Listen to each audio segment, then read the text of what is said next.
Shalom, j'espère que vous allez bien. Moi aussi, par la grâce de notre Eloa, vous êtes le bienvenu dans l'Institut biblique de Kinshasa, IBK.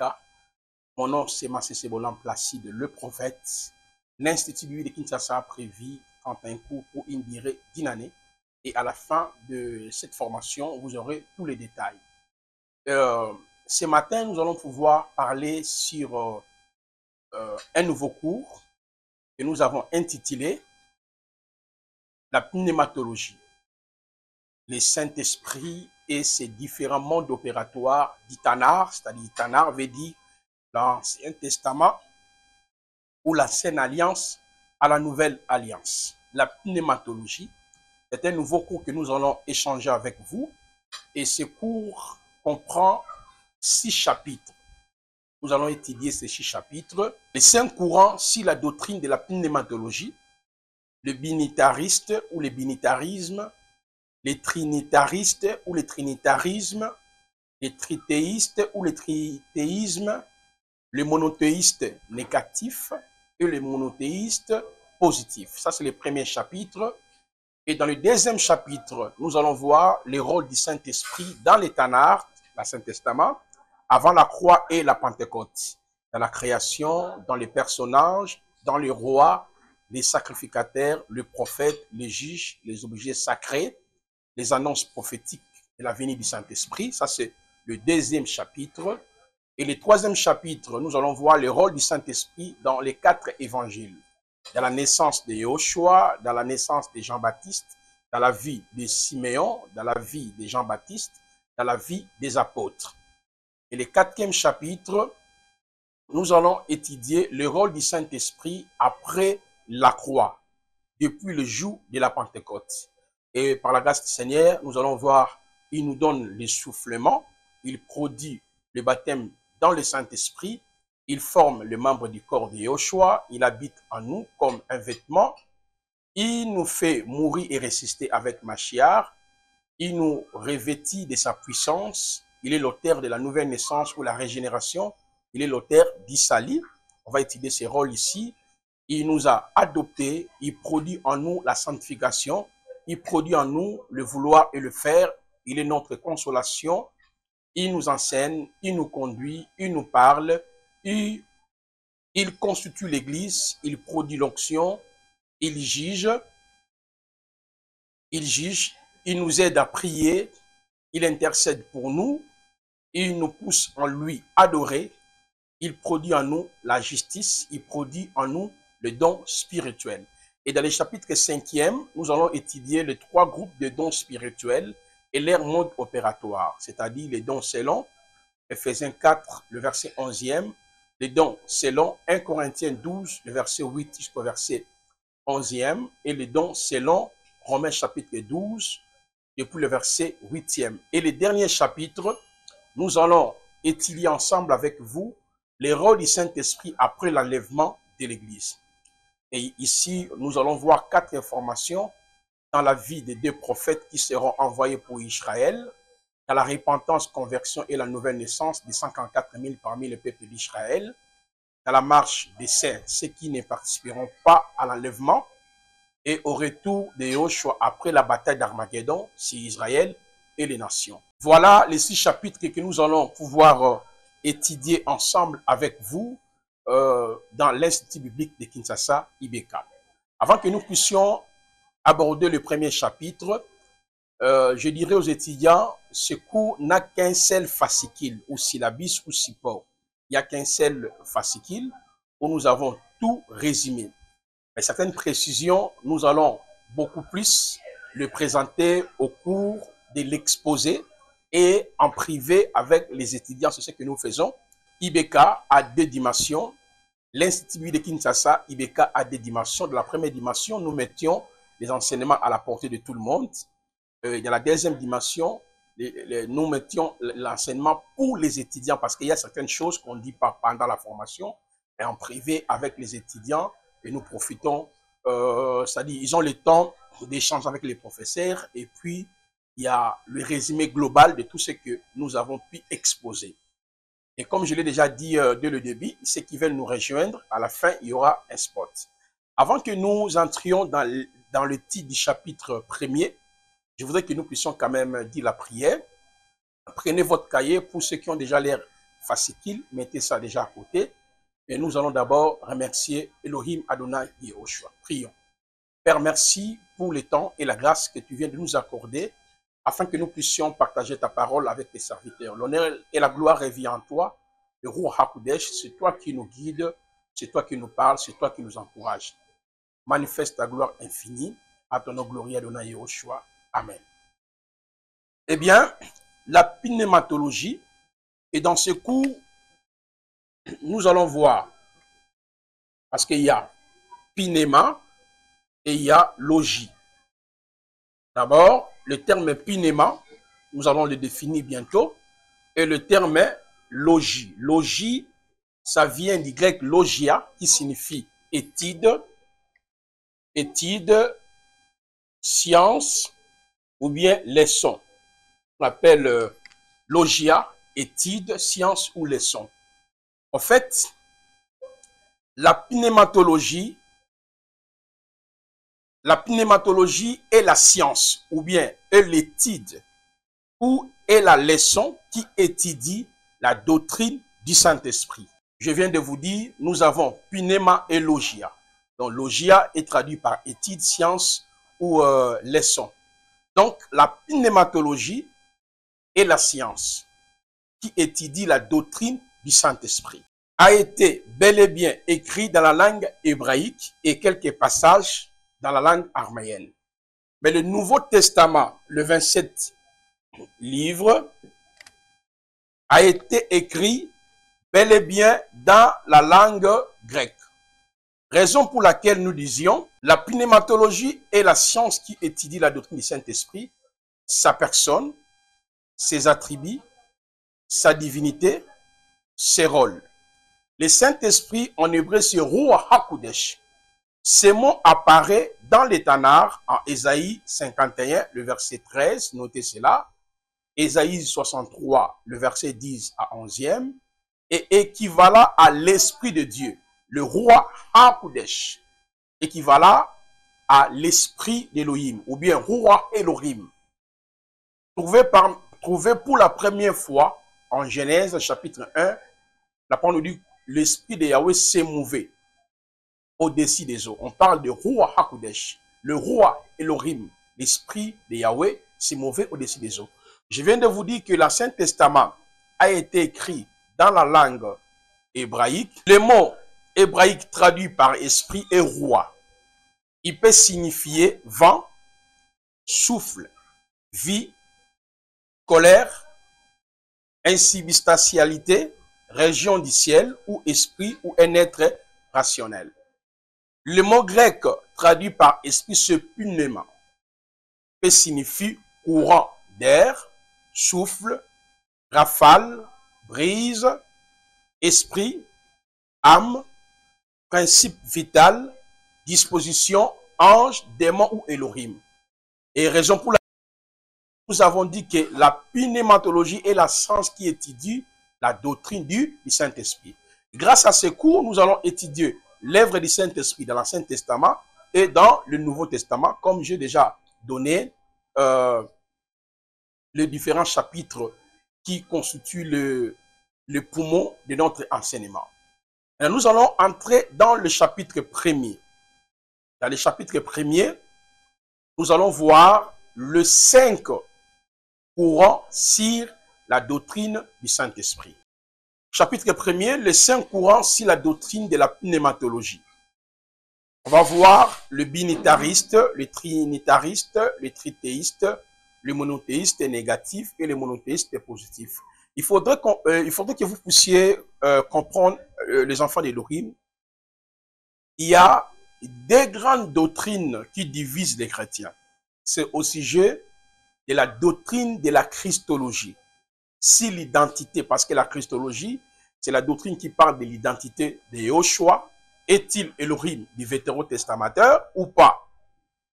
Et lorsque nous allons aborder ce cours-là, nous allons revenir sur ces 5 courants. Les binitaristes, les trinitaristes, les trithéistes, le monothéiste est négatif et le monothéiste est positif. Parce que chacun explique Yahushua à sa manière. Pour les autres, il est Dieu, il n'est pas Dieu, le Dieu créé. Et à part ce courant, à part qui vise les chrétiens, qu'on appelle la christologie, ici nous appelons cela Yahushua Mashiachologie, il y a aussi la pneumatologie. La pneumatologie, ça fait partie de doctrines qui divisent aussi les chrétiens. Et en ceci, il y a 5 courants. Il y a le binitariste, il y a les trinitaristes, il y a les trithéistes, il y a les monothéistes négatifs et les monothéistes positifs. Donc vous trouverez les chrétiens qui croient en Jésus, mais ils sont binitaristes, trinitaristes, trithéistes, monothéistes négatifs ou monothéistes positifs. C'est ce que nous allons d'abord voir à l'entrée des jets avant que nous puissions évoluer. On prend maintenant le premier courant, le courant binitariste. Pour le courant binitariste, vous voyez, ce courant démontre clairement que le Fils n'est pas le Père. Le Fils n'est pas le Père. Le Père n'est pas le Saint-Esprit. Et le Fils n'est pas le Saint-Esprit, ou le Saint-Esprit n'est pas le Fils. Mais par contre, le binitariste croit à la notion de deux dieux. C'est-à-dire, le Père est Dieu, le Fils est Dieu, mais c'est un Dieu créé par le Père. Je réitère. Pour le binitariste, le Père, c'est lui, le Créateur, il est Dieu. Le Saint-Esprit, c'est ce qui nous intéresse, je vais y arriver sur ce point. Mais le Fils est Dieu, mais il n'est pas créateur. Il a été créé par le Père. Mais pourquoi il est Dieu? Il a les attributs du Père. Le Père lui a conféré quelques attributs. C'est ce qui fait qu'il soit Dieu. Mais il n'est pas le Dieu créateur. Mais ce qui nous intéresse ici, c'est au niveau du Saint-Esprit, le Ruach HaKodesh. Pour le courant binitariste, le Saint-Esprit n'est pas une personne. Une personne. Et pour le binitariste, le Saint-Esprit, c'est la force agissante. C'est la puissance agissante du Père. Donc, et ils sont binitaristes. Ils croient à la notion de deux. Donc, deux personnes dans la divinité. Dans le sens où le Père qui est Dieu, le Fils est Dieu. Mais le Saint-Esprit est la force agissante ou la puissance agissante de Dieu. Il se base sur ces passages. Pour les binitaristes, le Père n'est pas une personne. Par exemple, lorsque vous prenez dans Osée chapitre 11, depuis le verset 9e, ça fait partie du verset où le binitariste utilise pour faire comprendre aux trinitaristes, aux trithéistes, que le Père n'est pas une personne. Je lis Osée, chapitre 11, le verset 9e, si nous pouvons lire ensemble avec vous. Et à travers ce cours, nous allons beaucoup lire, afin que nous puissions avoir l'idée globale de ce que nous sommes en train de partager. Osée chapitre 9, Osée chapitre 11, le verset 9e. Je n'agirai pas selon la chaleur de mes narines. Je ne reviendrai pas détruire Ephraïm, car je suis elle, et non pas un homme. le Saint au milieu de toi, je n'entrerai pas dans la ville. Donc, dans ma version, on parle de elle, veut dire Dieu. Donc, le Père n'est pas une personne, d'après les binitaristes, mais il est Dieu. Si on prend aussi Nombre chapitre 23, Nombre chapitre 23, le verset 19e, la parole nous dit, elle n'est pas un homme pour mentir, ni fils d'un être humain pour se repentir. Ce qu'il a dit ne le fera-t-il pas? Ce qu'il a déclaré ne l'exécutera-t-il pas? Donc, ce sont des versets qui attestent que le Père est une personne. Et lorsque vous prenez même Jean chapitre 1, on dit au commencement était la parole était avec Dieu. Pour eux, en réalité, le Père est esprit, n'est pas une personne. Et qui est le Saint-Esprit? Comme je l'ai déjà dit, d'après le binitariste, le Saint-Esprit est la force, la puissance agissante de Dieu. Luc chapitre 24, le verset 28 à 29. Genèse chapitre 1, le verset 1 à 3, on nous dit, l'Esprit de Yahweh se mouvait au-dessus des eaux. Apocalypse chapitre 22, le verset 17, il est le Dieu de tout esprit. Je peux lire ce passage. Mais à la maison, il faudrait que, chers étudiants, vous méditiez autour de ces passages. Apocalypse 22, le verset 17.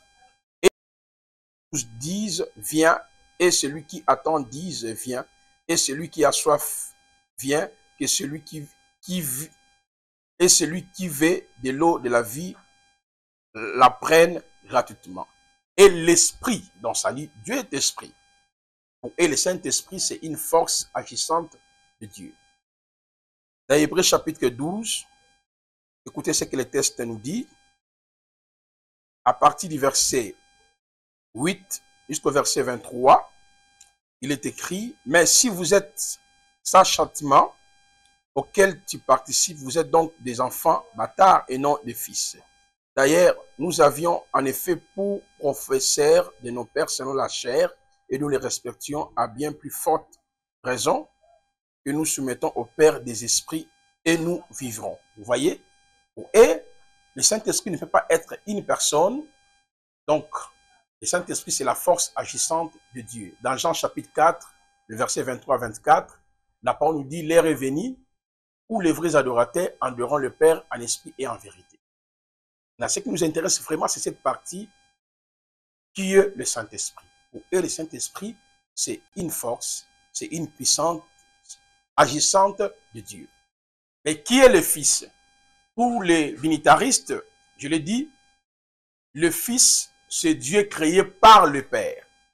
Il se base, par exemple, dans l'Apocalypse chapitre 3, le verset 14, Proverbe chapitre 8, le verset 22 jusqu'au verset 23, Colossiens chapitre 1er, le verset 15 jusqu'au verset 18, Hébreux chapitre 1, le verset 1er à 3, Hébreux chapitre 2, le verset 10 à 18, Hébreux chapitre 10, le verset 1 à 10, Apocalypse chapitre 1, le verset 5, voyez, et dans tous ces passages, pour les binitaristes, le Fils ne peut pas être le Père, c'est-à-dire le créateur de toutes choses, mais le Père a créé par lui.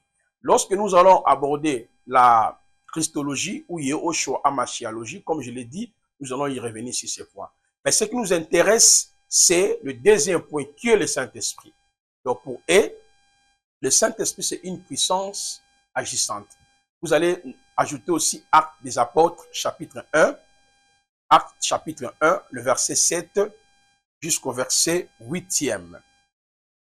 Et la parole nous dit ceci dans les versets 7 à 8. Mais vous recevez la puissance du Saint-Esprit qui viendra sur vous et vous serez mes témoins, non seulement à Yerushalayim, mais aussi dans toute la Judée et la Samarie, jusqu'aux extrémités de la terre. Donc, pour le courant binitariste, le Saint-Esprit ne peut pas être une personne morale. Le Saint-Esprit, c'est la force agissante du Père.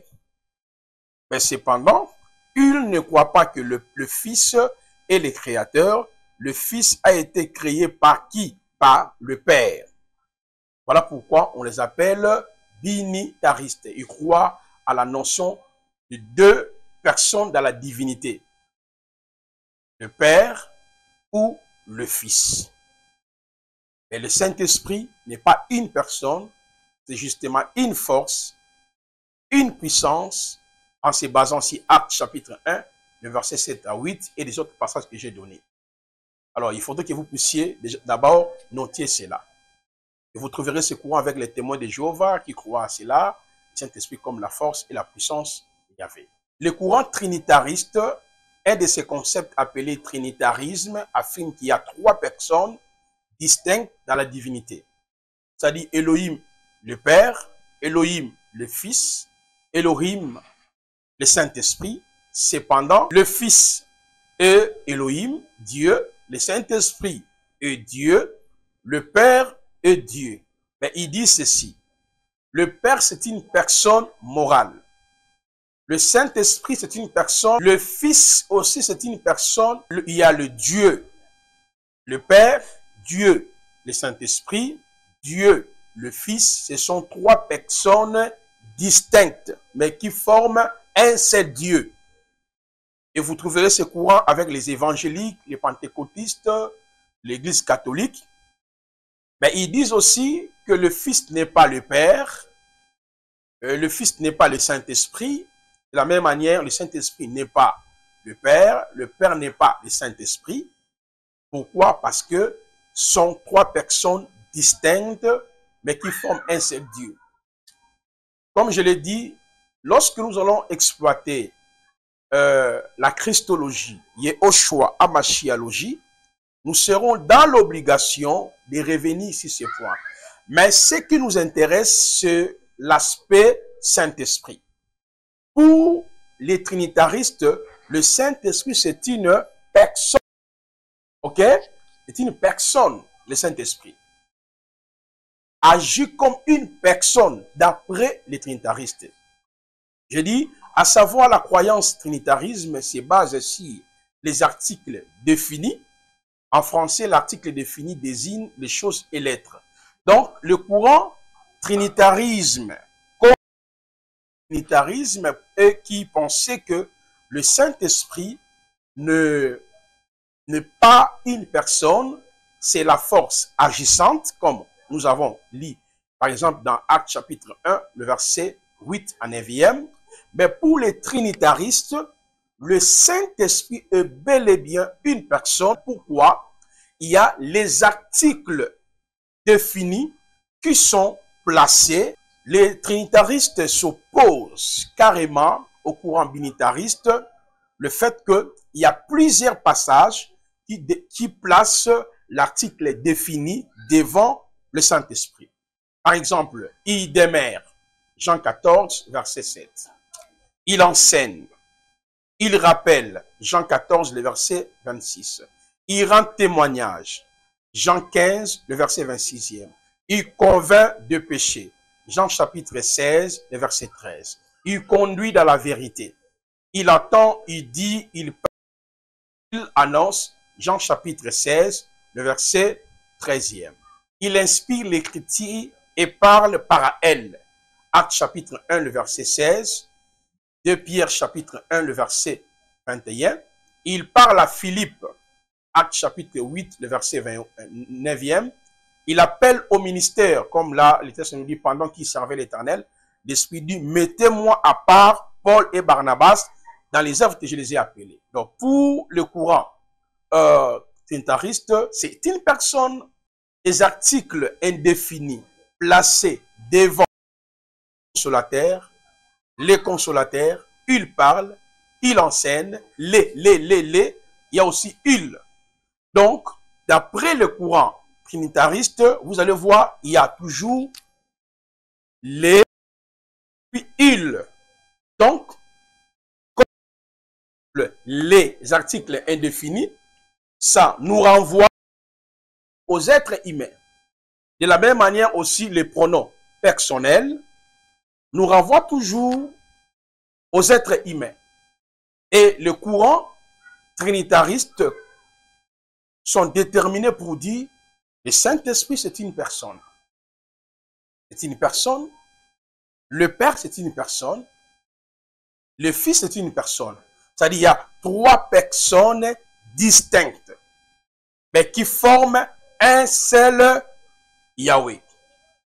Et au-delà de démontrer que le Saint-Esprit agit comme une personne, ils évoquent aussi certaines vérités, telles que le Saint-Esprit possède les attributs essentiels de la personnalité. Donc, pour les trinitaristes, le Saint-Esprit, c'est une personne qui possède les attributs essentiels de la personnalité. Le Saint-Esprit est doué, par exemple, de volonté. Il donne à chacun ses dons comme il veut. Quand vous lisez dans 1 Corinthiens 12, le verset 11e, en parlant sur les dons du Saint-Esprit, on voit qui distribue les dons selon sa volonté. Le Saint-Esprit est doué de Romains chapitre 8, le verset 24. Elohim connaît quelle est la pensée de l'Esprit. Donc pour les trinitaristes, sur base de ces passages, il est vraiment une personne. Le Saint-Esprit est doué de connaissances. 1 Corinthiens chapitre 2, le verset 10 à 11. L'Esprit connaît et sonde les choses d'Elohim. Le Saint-Esprit est de la langue. Nous en parlons quand vous lisez dans le même chapitre là, 1 Corinthiens 2, le verset 13, parce que dans 1 Corinthiens chapitre 2, le verset 10 à 11, il est doué. Mais dans 1 Corinthiens chapitre 1er, le verset 2 à 13, vous allez voir en lisant ces passages, nous en parlons avec les discours qu'enseigne l'Esprit, employant un langage spirituel. Donc, c'est l'homme qui peut avoir une langue. Donc, le langage que le Saint-Esprit emploie, c'est ce qui pousse les trinitaristes de croire que c'est une personne. Le Saint-Esprit est l'amour. Dans Romains chapitre 15, le verset 30, et les trinitaristes confirment avec force qu'en réalité, le Saint-Esprit, c'est une personne. Le Saint-Esprit est doué de volonté. Tu leur donnant ton bon esprit pour les reprendre, pour les rendre, tu leur donnant ton bon esprit pour les rendre sages. Néhémie 9, le verset 20.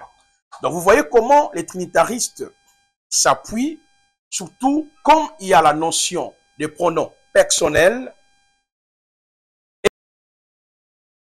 et des articles indéfinis en parlant du Saint-Esprit.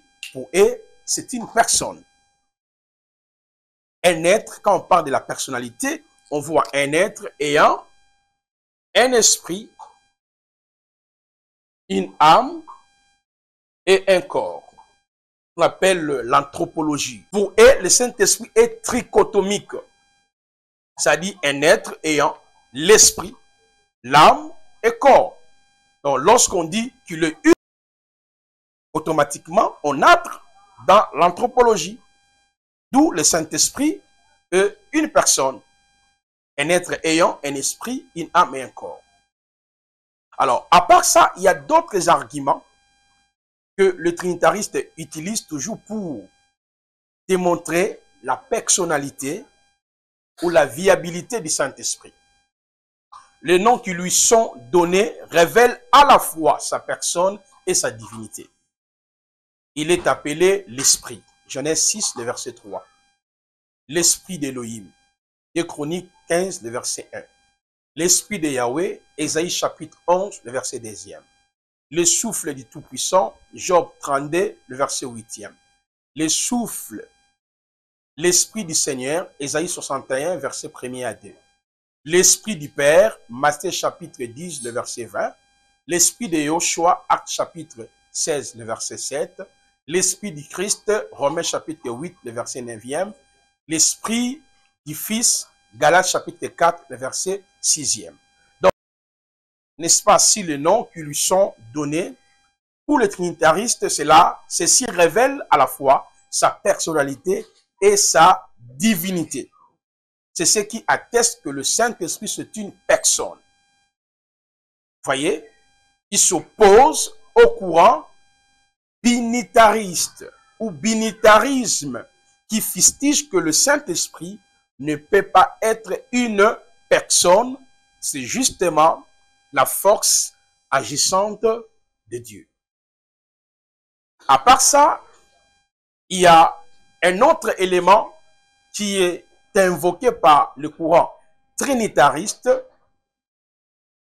en disant le Saint-Esprit peut être traité comme une personne. On peut en effet lui mentir.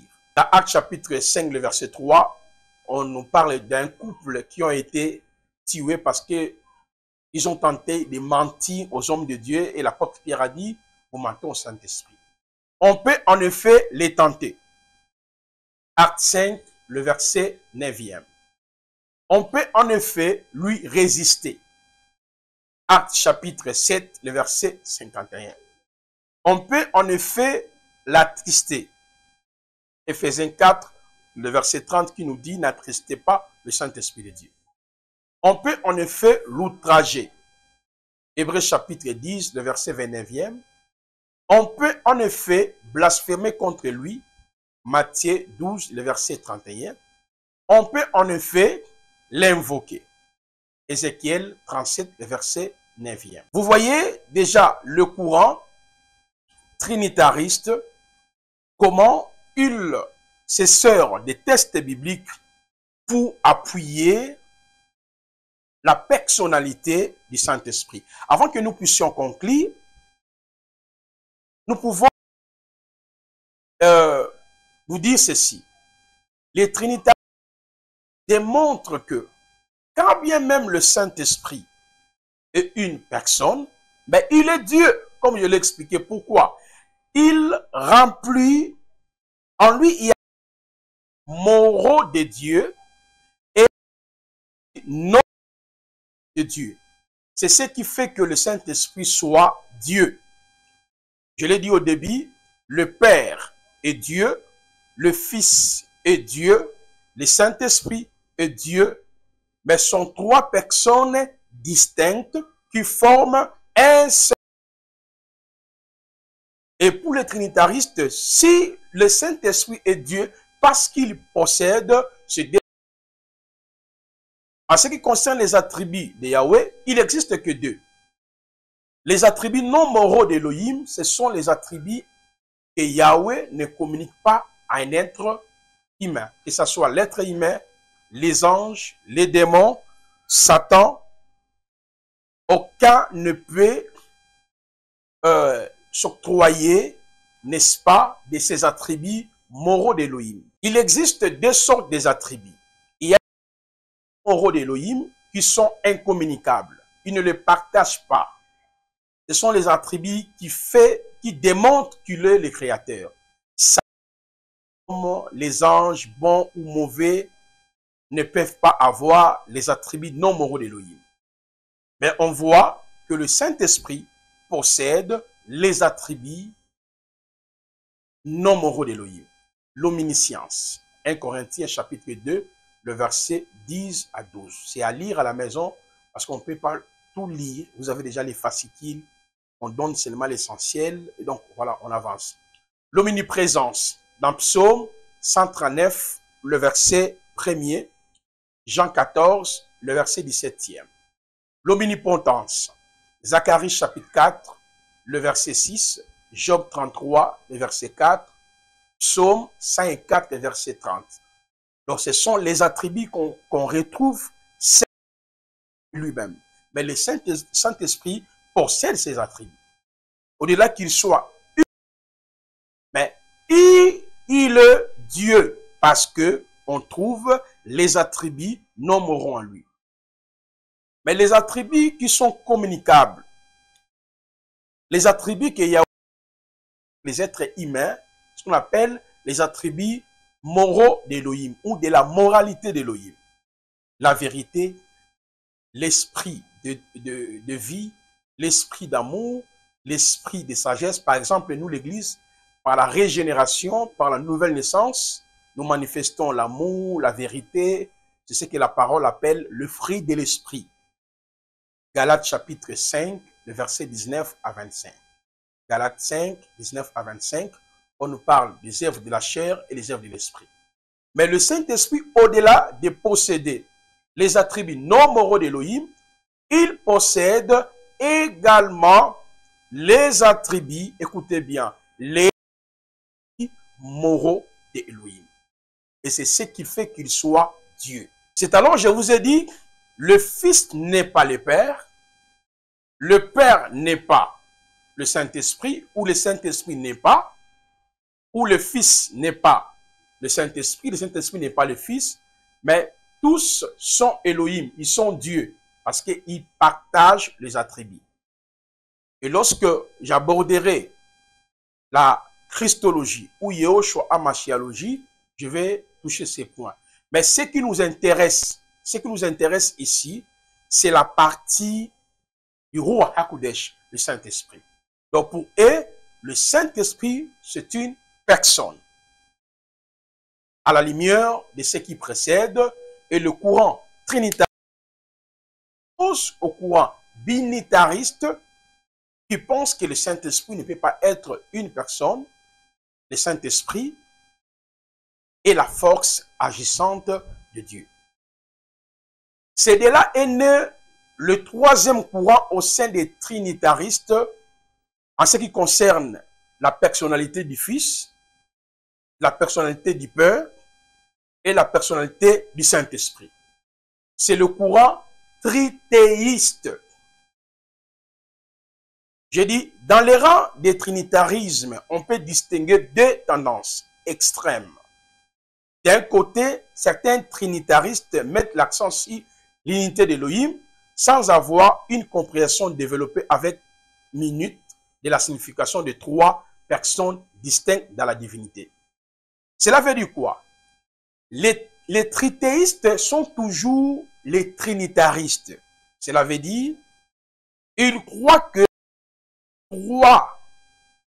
il y a trois personnes distinctes dans la divinité qui forment un seul être, Yahweh suprême. Et ils disent aussi, le Fils n'est pas le Père n'est pas le Fils, le Saint-Esprit n'est pas le Père, et le Père n'est pas le Saint-Esprit. En fait, ce sont des trinitaristes, mais ils sont divisés sur la notion de la personnalité du Père et du Saint-Esprit. Ils sont d'accord que le Fils est une personne, c'est-à-dire un être ayant un esprit, comme je l'ai dit, un être ayant un esprit, une âme et un corps, le Fils. Il y a plusieurs passages où les tritéistes utilisent, notamment aussi le binitariste, ce sont les mêmes passages, les trinitaristes. On verra ça dans le cours sur Yehoshua Hamashiachologie, la Christologie. Mais ici, permets-moi, vraiment, ma pensée est beaucoup plus focalisée sur la doctrine du Saint-Esprit. Parce qu'on ne peut pas parler de la doctrine du Saint-Esprit ainsi longtemps que vous ne maîtrisez pas ces différents courants. C'est très important parce que nous sommes dans l'Institut biblique de Kinshasa. Nous apprenons. Étant donné que vous êtes des prédicateurs, il faudrait que vous maîtrisez les choses que nous sommes en train d'évoquer. Alors, les tritéistes pensent que la notion de la personnalité physique, c'est au niveau du Fils. C'est le Fils qui est une personne physique, un être ayant un esprit. Il a dit, Père, entre tes mains, je remets mon esprit. Ça, c'est Luc chapitre 23, notez le verset 46.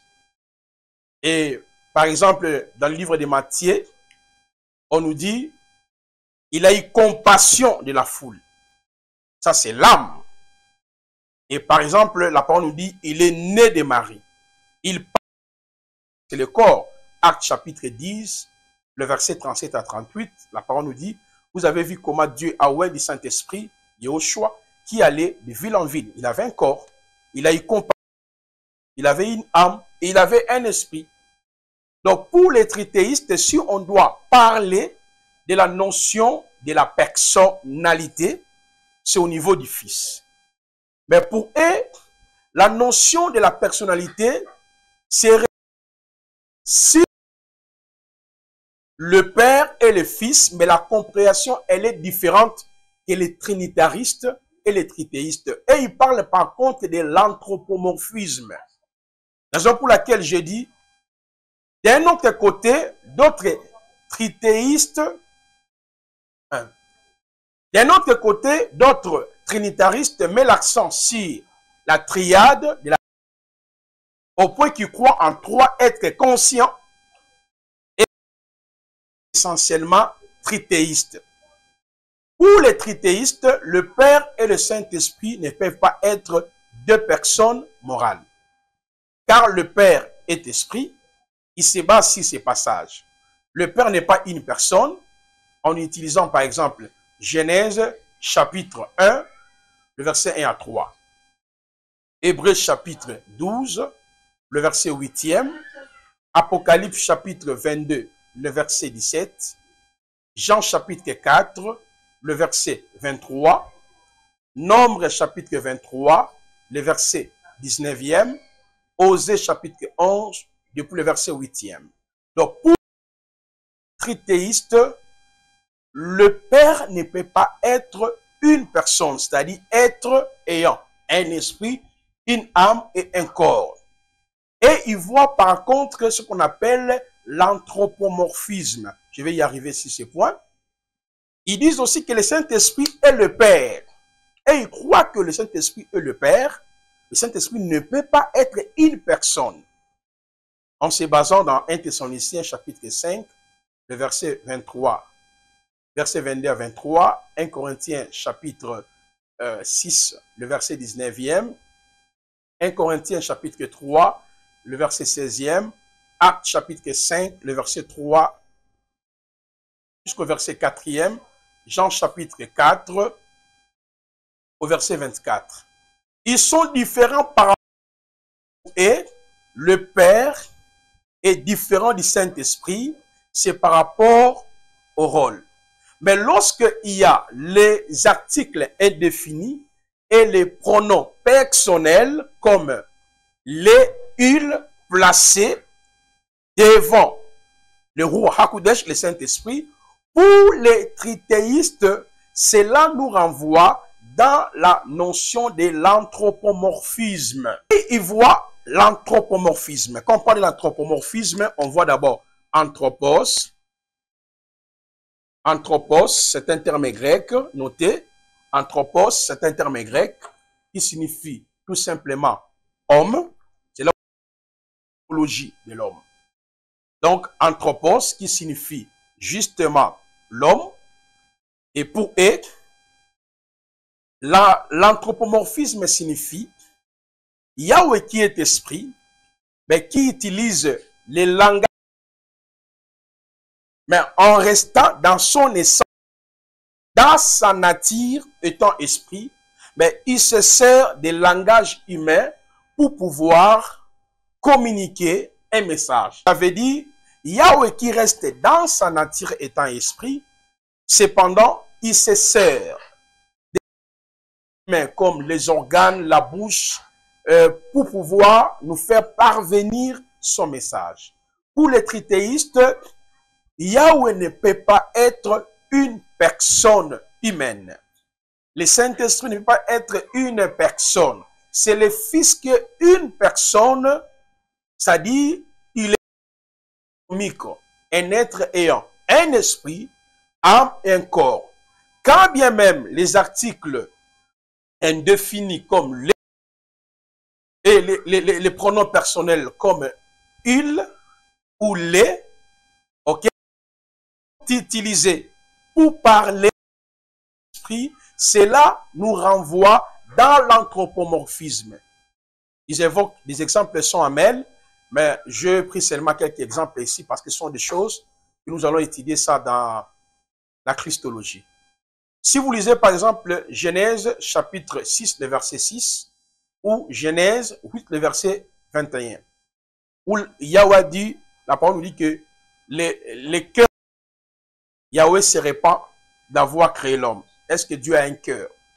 Donc pour eux, le cœur d'Élohim dénote son intellect et ses émotions, n'est pas un organe pompant le sang. Vous voyez, Ésaïe 66, le verset 1er à 2, on nous dit quoi? Le ciel est son trône et la terre est son marchepied. Est-ce que cela veut dire que Dieu a des pieds? Il décrivait son omniprésence, n'est pas une paire de pieds au sens littéral déployé. Est-ce que vous comprenez comment le trithéiste comprend la notion de la personnalité du Saint-Esprit et du Père, et il voit par contre l'anthropomorphisme Yahvé qui reste dans son état, dans son essence, mais il se sert des langages humains pour pouvoir communiquer son message. Et on prend un autre exemple. Si nous prenons dans Ésaïe chapitre 48, le verset 13, où la parole démontre que Elohim a dit que sa main droite a déployé les cieux. Est-ce que Elohim, qui est esprit, a une main droite? Non. Il décrivait sa grande puissance et non pas une large main s'étendant à travers l'atmosphère. Ésaïe 48, le verset 13. Et par exemple, dans Proverbe chapitre 15, le verset 3, la parole nous dit que les yeux de Yahweh sont en tout lieu. Est-ce que cela veut dire que Yahweh ne signifie pas que Elohim a des yeux physiques dans chaque lieu, mais indique son omniprésence et son omniscience. Voilà pourquoi le s'oppose, n'est-ce pas, au courant trinitariste ou trinitarisme sur la notion de la personnalité, justement sur le Père et le Fils. N'est pas le Fils n'est pas le Père, le Saint-Esprit. Mes chers frères et sœurs, vous comprenez que il est évident, étant donné que nous sommes croyants, d'avoir l'idée, si c'est que nous sommes en train de parler, parce que la doctrine du Saint-Esprit, si vous n'êtes pas bien enseigné, et vous allez répéter certaines choses qui ne sont pas doctrinales. Alors, je parle ici le courant binitarisme, le courant trithéiste, le courant trinitarisme. Encore fini le chapitre 1er. J'ai déjà abordé les binitaristes, les trinitaristes, les trithéistes. Mais il nous reste les monothéistes négatifs et les monothéistes positifs. Et on va voir comment ces deux courants présentent la doctrine du Saint-Esprit. Mais ce que nous pouvons retenir pour les trinitaristes, ce que nous pouvons retenir pour les binitaristes, le Saint-Esprit n'est pas une personne. C'est une force agissante de Yahweh ou une puissance agissante de Yahweh. Pour les trinitaristes, le Saint-Esprit, c'est une personne. Et pour les trithéistes, le Saint-Esprit n'est pas une personne. S'il y a les articles indéfinis ou les pronoms personnels qui sont utilisés pour parler du Saint-Esprit, cela nous renvoie dans la notion de l'anthropomorphisme. Cela veut dire Yahweh qui reste dans son essence, mais utilise le langage humain ou en se servant de parties du corps de l'homme pour pouvoir faire parvenir des messages. Que la paix et la grâce de notre Elohim, Yahvé, vous soit totalement multipliée. Nous arrivons déjà à la fin. Le fascicule est déjà prêt pour les étudiants qui veulent déjà avoir nos fascicules. Je vous propose de suivre notre spot. Mais avant cela, prions et remercions Yahweh et le rendez-vous est pris pour la deuxième partie. Merci Adonai Yehoshua Mashiach pour le temps et la grâce que tu viens nous accorder avec tes enfants. L'honneur et la gloire revient à toi. Bénis la vie de chacun. Nous sommes dès le début de ces grands cours. Et je crois de tout mon cœur, tu vas nous parler, tu vas nous guider. À ton nom, gloire, Adonai et Yoshua. Amen. Merci, Baruch Hashem. Shalom, une nouvelle session dans l'Institut biblique de Kinshasa, IBK. Apôtre, prophète, docteur, évangéliste, diacre, serviteur, servante de Yahvé. La porte, elle est totalement ouverte pour tout le monde. Voici nos 31 cours que nous allons étudier pendant une année, et à la fin de cette formation, il y aura un diplôme en théologie systématique. Je réitère, nous avons prévu 31 cours pour les pasteurs, les cours doctrinaux, les cours prophétiques et les cours typologiques. Nous avons 8 cours sur les enseignements prophétiques et eschatologiques, l'interprétation du livre d'Apocalypse, chapitre 22, les 7 sceaux, les 7 trompettes, les 7 coupes de la colère de Yahweh, les 70 ans de captivité d'Israël en Babylone et la prophétie sur les 70 semaines vues par Daniel, la distance d'un jet de pierre et les cailloux blancs, la marque de la bête et le 666, Israël et les nations dans le perspective prophétique, l'histoire d'Israël dans le passé, présent et futur, l'histoire des nations dans le passé, présent et futur. Nous avons 12 cours sur les enseignements typologiques, les types, l'archétype et l'antitype. Le 7 fêtes de Yahweh, plusieurs fêtes dans une seule fête et les autres fêtes. Le temple de Salomon, un modèle christologique et ecclésiastique. L'interprétation du livre des cantiques de Salomon, les titres de quelques personnages bibliques. Les 12 fils d'Israël sur la pratique du souverain sacrificateur, la création en 7 jours, lire et comprendre la pensée de Dieu. L'étude de la botanique biblique au 5e et 6e jour de la création. L'étude de la géologie biblique au 5e et 6e jour de la création. L'interprétation de toutes les paraboles, les 47 paraboles prononcées par Yehoshua, le mystère des chiffres dans la Bible, la constellation des étoiles, l'étude de l'interprétation des 613 lois de Moïse.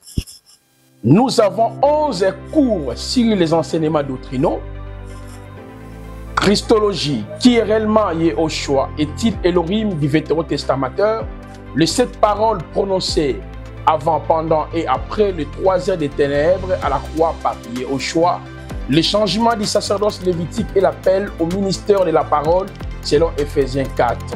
Le verset 11e, apôtre, prophète, docteur, évangéliste et pasteur. Les liens du sacerdoce lévitique, type de Yehoshua et son église, le tabernacle. Le différent sacrifice du sacerdoce lévitique, type de Yehoshua et son église. Le revenu du souverain sacrificateur et les sacrificateurs face au sacerdoce royal. La sotériologie, le mystère du torrent, du sanctuaire et la grande vérité sur les salis.